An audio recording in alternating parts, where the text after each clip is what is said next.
Chers amis, bonjour. Je commence une série de vidéos historiques puisque nous avons beaucoup d'interrogations sur ce qu'est la France, sur ce qu'est l'identité française. Je voudrais faire une série d'exposés sur ce que j'appelle la romanité de la France, c'est-à-dire le fait que nous revenons toujours à au même constat, à la même conclusion. C'est Rome qui nous a fondés, par la conquête bien sûr, une conquête dure, coloniale au départ, mais entre Jules César en 50 avant Jésus-Christ et l'empereur Claude en 48 après Jésus-Christ, il se passe quelque chose d'absolument décisif, c'est le fait que Auguste, le premier empereur, Auguste prend une décision absolument fondamentale qui change complètement la logique de conquête et d'exploitation coloniale de la Gaule par César. Auguste considère qu'il a établi la paix, que la paix doit permettre à l'Empire romain de refaire ses forces après plusieurs décennies, pratiquement un siècle de guerre civile. Et donc, il doit mettre en valeur les territoires, les intégrer à l'Empire, et c'est ainsi qu'il décide que la Gaule devra être favorisée dans son développement économique parce qu'elle devient le pilier de l'Empire occidental. Alors c'est quelque chose d'absolument fondamental puisque ça veut dire qu'au tournant de notre ère, la Gaule, tout d'un coup, s'est vue offrir l'occasion de devenir romaine. Et pas simplement par la complaisance d'élites qui collaborent avec une puissance occupante, mais parce que Rome voulait assimiler les Gaulois progressivement. Et alors ça nous amène à ce qui pour moi est la date fondamentale que malheureusement on ne trouve pas dans nos manuels d'histoire, mais qui pour moi est la première manifestation politique d'un corps social gallo-romain. Et donc c'est pour moi la naissance politique de la France. Les notables gaulois viennent à Lyon rencontrer l'empereur Claude, qui était originaire de cette ville. Claude, c'est le deuxième successeur d'Auguste. Ils viennent voir, ce sont des notables, surtout du peuple des Éduins, qui viennent voir Claude et qui lui demandent d'avoir pas simplement le droit de cité romaine, puisqu'ils sont tous citoyens romains, mais ils sont des citoyens secondaires. Et ils demandent d'avoir accès à la plénitude de la citoyenneté, qui est la possibilité de faire la carrière, le cursus honorum, la carrière des honneurs, de remplir les fonctions publiques. Donc c'est l'accès à la fonction publique, la haute fonction publique romaine, et surtout de pouvoir être membre du Sénat. Et ce que nous savons, c'est que l'empereur Claude a non seulement écouté la requête des notables éduins, il a fait prononcer un discours devant le Sénat, un Sénat romain qui renâclait, mais Claude a obtenu gain de cause sur ce point. Les Gaulois ont eu, à partir de 48 de notre ère, ils ont eu l'accès au Sénat, et tout ceci est à replacer dans une dynamique de l'histoire romaine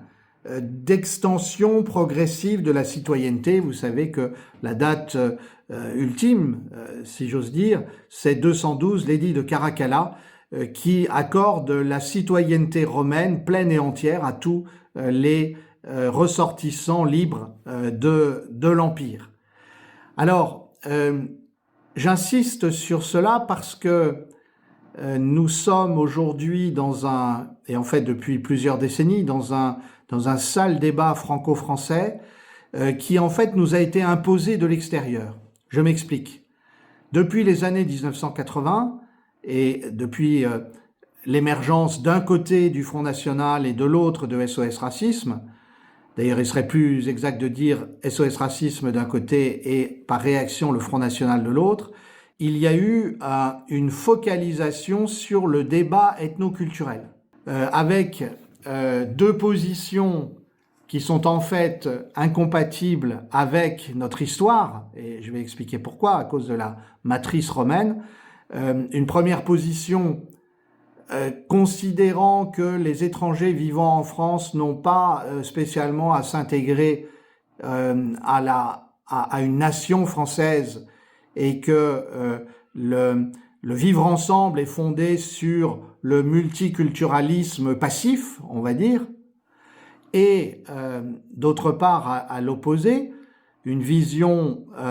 très dure vis-à-vis des étrangers. Alors, dans le cas du Front National, on a plusieurs strates. On a l'idée qu'il faut limiter l'immigration, ou la contrôler, ou en maîtriser les flux. Et puis, dans le feu du débat et poussé par ses adversaires, mais y voyant une sorte de radicalisation qui lui permettait d'exister, comme vous le savez, le Front National a eu tendance à défendre de plus en plus une identité française fixiste et qui s'arrêterait à un moment donné, c'est-à-dire en gros dans les années 60, avant que Jean-Marie Le Pen ne crée le Front National au début des années 70 et n'entre en politique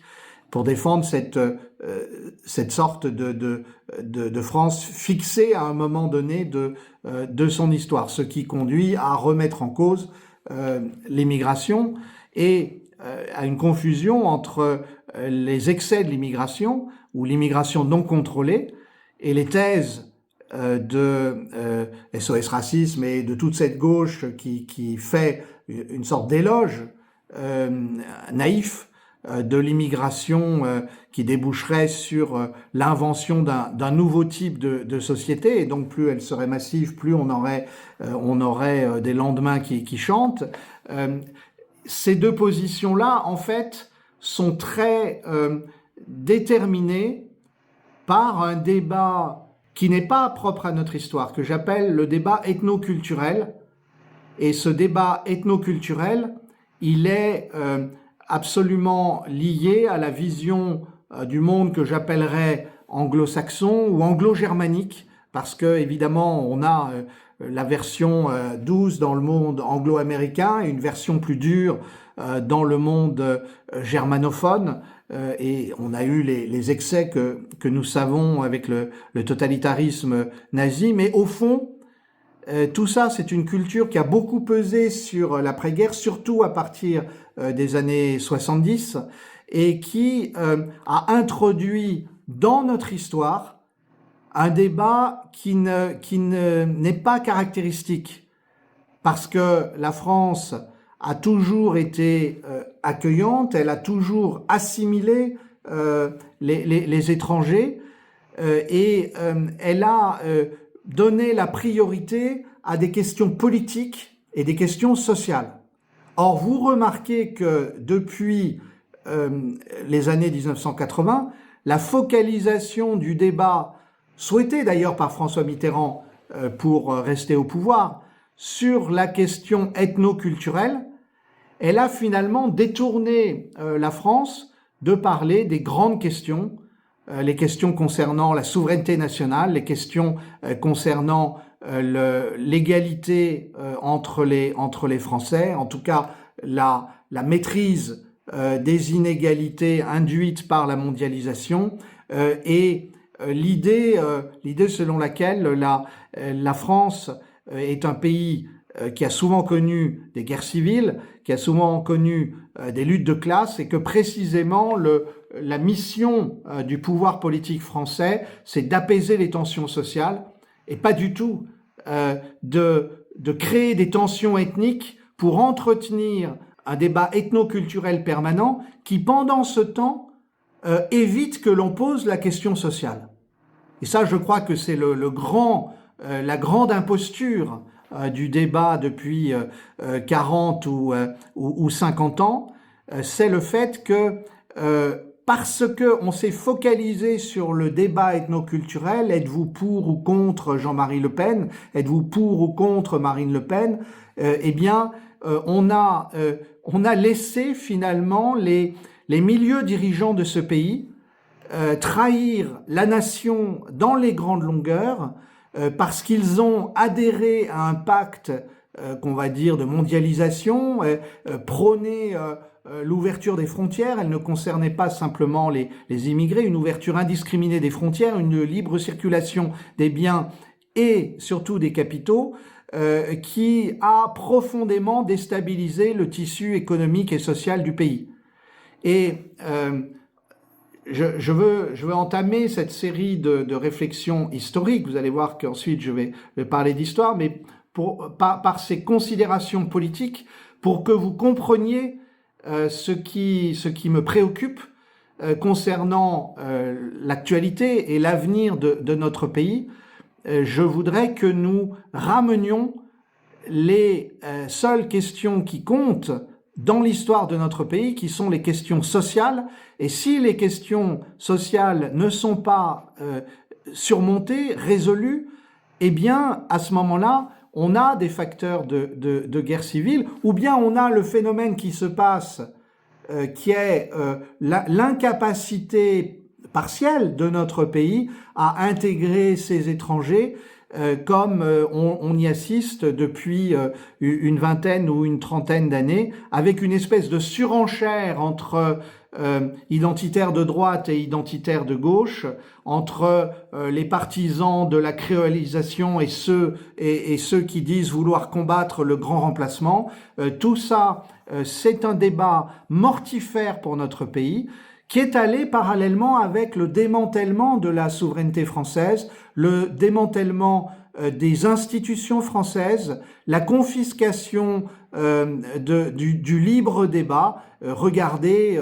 ce qui se passe avec le macronisme depuis 10 ans, mais qui n'est finalement que l'acmé de ce processus. Alors, je voudrais vraiment parler de tout cela de manière approfondie, mais en nous interrogeant sur ce qui fait le fond de notre histoire, ce qui est à l'origine de notre histoire. Et il me semble qu'il faut remonter très loin dans le passé. Je vous parlais de 48 après Jésus-Christ, et il me semble que c'est absolument fondamental de nous interroger aujourd'hui sur nos vraies racines. On a une expression que j'aime bien, qui est celle de l'État-civilisation. Finalement, la révolte contre l'Occident, de la Russie, de la Chine, de l'Iran et aussi de l'Inde, c'est celle de vieux États-civilisations et qui nous disent, mais qui êtes-vous, démocratie libérale occidentale, pour vous permettre de nous envahir pour un oui, pour un non, de nous coloniser, de nous traiter comme des sous-traitants économiques et au service de vos objectifs financiers. Je crois qu'en fait, le grand drame de notre pays, et je reviens d'une autre manière à la question que je mentionnais en commençant, le grand drame de notre pays, c'est précisément que nous avons oublié que la France aussi est un État-civilisation, un État qui se fonde sur une civilisation ancienne. Et donc ce vers quoi je vais vous emmener, c'est la redécouverte des origines de l'histoire de France. Alors je dis tout de suite à ceux qui sont habitués au débat classique, est-ce que la France commence en 1789 ou bien est-ce qu'elle commence avec le baptême de Clovis? Je crois que ces deux thèses se trompent toutes les deux, parce qu'en fait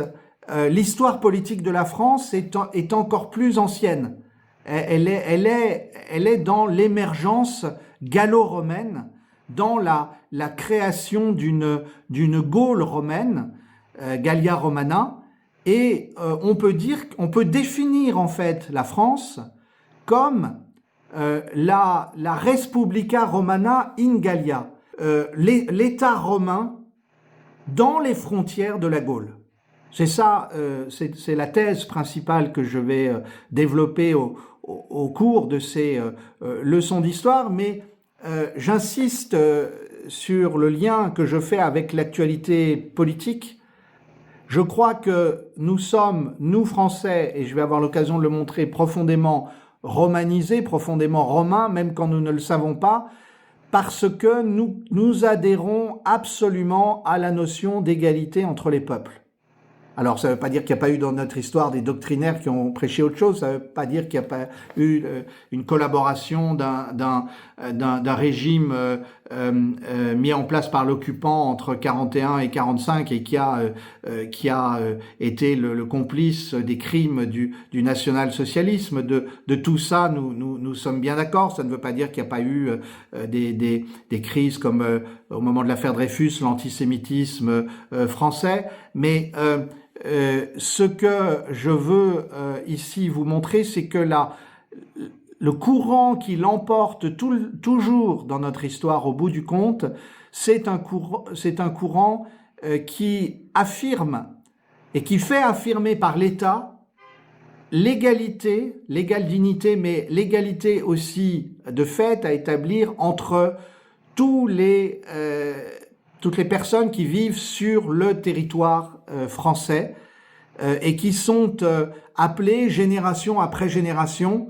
à se constituer comme un peuple, comme une nation, et comme une nation homogène sur le plan politique. J'aurai l'occasion de montrer qu'il y a eu du point de vue assimilateur des excès, des radicalités. C'est bien pour ça que nous devons revenir à l'exemple romain, à notre matrice romaine. C'est plus qu'un exemple, c'est une matrice romaine, parce que Rome assumait beaucoup plus facilement les différences culturelles et religieuses. Et ça peut nous faire réfléchir par rapport aux crispations de la laïcité, par rapport aux crispations d'un assimilationnisme français quelquefois un peu borné. Malgré tout, je crois qu'il est absolument essentiel de comprendre que nos racines, parce qu'elles sont romaines, nos racines historiques, elles nous ramènent toujours à cette idée: la France lutte dans sa politique étrangère et dans sa politique intérieure pour l'égalité entre les hommes et l'égalité entre les peuples. Et la romanité, bien sûr, nous renvoie à autre chose. Si nous sommes des gallo-romains, eh bien, ça veut dire qu'à chaque génération, il y a un peuple souche et il y a un peuple nouveau qui est assimilé. Gallo-romain, puisque nous avons bien une stratification de générations et les Gaulois en ont fait partie, mais il était absurde effectivement d'affirmer, comme les manuels de la fin du Xe siècle ou du XXe siècle, nos ancêtres les Gaulois, parce qu'en fait les Gaulois ne sont pas seuls à avoir constitué la France. Et puis on a suffisamment souligné, voire ricané sur le fait que de cet empire colonial français qui faisait apprendre par cœur à des Africains ou à des enfants d'Asie nos ancêtres les Gaulois. Mais il suffit pas de ricaner et de rejeter. Il faut essayer de comprendre. La France a toujours eu cet universalisme, mais précisément parce qu'il aurait fallu dire nos ancêtres les Gallo-romains. Et là, ça change tout. Parce que prenez la situation française d'aujourd'hui avec de facto un afflux massif de population étrangère depuis 40 ans et de population étrangère avec qui il va falloir construire le pacte civique de demain. Eh bien, si vous pensez comme moi qu'à chaque génération, il y a ce qu'on appellera, d'un terme plus ou moins heureux, un peuple souche, c'est-à-dire le peuple existant. Et puis, il y a l'assimilation, l'intégration de nouveaux arrivants. bien sûr, le débat sur la quantité de ces nouveaux arrivants est tout à fait légitime, et les frontières ouvertes sont une aberration si elles conduisent à la passivité totale du corps politique et du corps social. Eh bien, malgré tout, quand on dit gallo-romain, c'est autre chose que nos ancêtres les Gaulois. Nos ancêtres les gallo-romains, c'est-à-dire qu'à chaque génération, le peuple existant est capable d'assimiler, parce qu'il a été romanisé et parce qu'il est encore porteur de ces valeurs profondes, il est capable d'assimiler, d'intégrer les nouveaux arrivants, de les amalgamer au peuple existant. Alors, ce que je dis là est absolument vital de mon point de vue. Je voudrais modestement, à ma petite place, contribuer à boucler, terminer, achever cette sinistre parenthèse de notre histoire qui occupe 40 ans ou un peu plus de notre histoire, et pour moi qui ai 57 ans, vous voyez, ça fait une partie importante de ma vie, avec le sentiment que j'ai toujours eu d'un gigantesque gâchis, et surtout d'un débat stérile, et surtout d'un débat le débat ethnoculturel qui nous détournait des questions essentielles. Et pendant ce temps, la France, et pendant que les Gaulois s'affrontaient sur le débat ethnoculturel, la France était pillée, dépecée par des intérêts étrangers ou par les complices de ces intérêts économiques et financiers étrangers en France. Et c'est à cela qu'il faut mettre fin. Et le sentiment d'impuissance de notre pays, je pense qu'on va le faire diminuer, j'espère qu'on va le faire diminuer en prenant conscience de la stérilité du débat ethnoculturel. Ça ne veut pas dire qu'il ne faut pas poser les bases, au contraire, d'un nouveau pacte civique, mais ce pacte civique, nous allons le redécouvrir dans notre matrice romaine, et ce faisant, nous allons remettre au centre du débat ce qui n'aurait jamais dû quitter ce débat, c'est-à-dire le débat sociopolitique, le débat économique, celui de savoir comment nous protégeons la société française des vents mauvais de l'économie mondiale quand ils sont mauvais, comment nous ouvrons la société française à ce qu'il y a de positif dans l'économie mondiale, comment nous réduisons les inégalités qui ont cru dans des proportions scandaleuses, comment nous ramenons les gens très riches à payer des impôts en France au lieu de se comporter comme des oligarques qui empochent les profits à l'étranger et socialisent les pertes grâce à l'impôt des Français. Toutes ces questions qui sont absolument fondamentales et qui vont devoir devenir le centre à nouveau de notre débat politique. Alors, je commence aujourd'hui par quelques réflexions et pour vous montrer pourquoi nous devons relire l'histoire romaine, parce que l'histoire de Rome, c'est notre matrice, c'est notre, oui, Rome est la mère de la France du point de vue historique. C'est la civilisation matricielle qui a permis à la France d'exister comme un État souverain qui s'est profondément affirmé à travers les siècles, et un État souverain qui a été doté à certaines périodes de notre histoire d'un vrai rayonnement, qui a été porteur d'un universalisme généreux. Alors je ne vais pas du tout taire les pages les plus sombres de notre histoire, de même que je vais vous parler d'une Rome que je n'idéalise pas du tout. C'était une civilisation qui pouvait être brutale, qui pratiquait la conquête de manière quelquefois impitoyable. Malgré tout, il y a quelque chose d'absolument fascinant dans l'histoire romaine, c'est la dynamique de l'extension de la citoyenneté, et en fait, c'est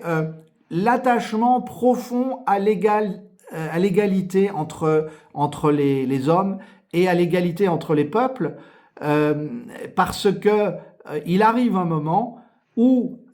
tous les sujets de l'Empire romain peuvent devenir citoyens romains. Alors bien sûr, tout ça s'est passé sur des siècles, mais nous pouvons bénéficier de cette expérience et nous pouvons réfléchir là-dessus. Et comme nous avons une histoire qui est profondément romaine, du point de vue du rapport aux étrangers, je rappelle que